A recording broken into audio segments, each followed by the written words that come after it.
唔係啊，你大佬，我哋做圈得人錢，咁我哋梗係拱撚埋佢去借錢㗎啦。有啲人做到㗎嘛，有啲人諗得通㗎嘛。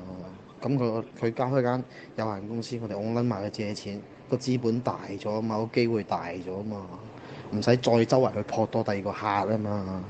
你明唔明啊？即係喺一個裡面，我可以圈多啲啊嘛，唔使咁樣分散晒去圈啊嘛，爭好遠㗎咁樣，大佬。我唔理嗰個人養唔養成不良習慣啦，坦白講啊，啱唔啱先？即係你呢啲有辣有唔辣㗎啦。即係你撈得呢件事，做得呢一樣嘢，佢自己要承擔個風險㗎嘛，係咪先？喂，咁如果我哋已經有高回報嘅產品去俾佢投資嘅話，咁我對得住佢有餘啦。仲養乜撚嘢習慣啫？壞習慣啫？唔係咯，我覺得係俾條山路俾人行啊！我調翻轉。我唔明你嘅意思，咩嘢叫做好多兄弟借即係太陽嘅大額，跟住收工係咩意思啊？即係走佬啊？唔還錢係咪？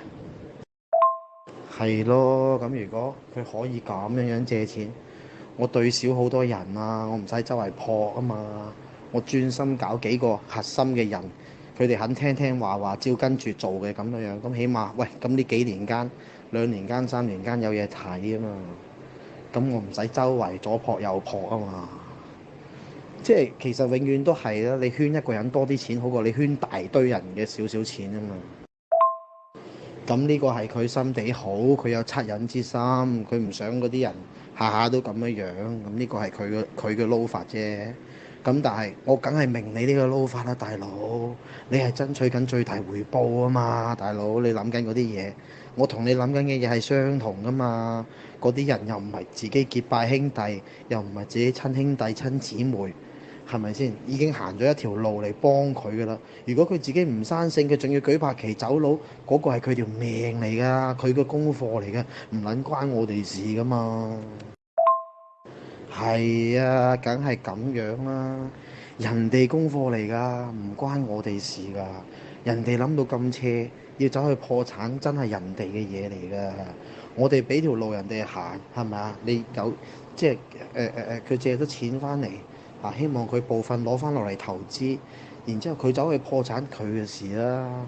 輸都係輸銀行啫，輸都唔係輸佢啦。佢有錢，佢有錢借咗翻嚟，啲錢使走咗，冇部分嘅錢擺喺我哋度，佢走去破產，其實何樂而不為呢？坦白講，只要我哋唔係去呃佢，我哋講晒成個情況俾佢聽。咁我覺得係無愧於心㗎呢件事，梗係好事啦！呢件事梗係好事啦！幾多人諗唔撚掂啊？有幾多人想翻身啊？你啲人願意肯花時間啊？你只要俾一個機會我翻身得㗎啦！幾多人同個天講呢一樣嘢？你知唔知啊？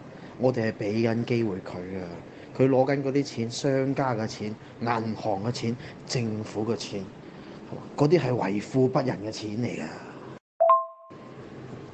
即係正如阿姐講，佢覺得做 B 仔，佢覺得自己係羅賓漢，OK，佢係劫富濟貧嘅。同樣，喂，我劫銀行一樣係劫富濟貧啫。佢諗唔通係因為佢心地太好，但係我哋諗得通啊嘛。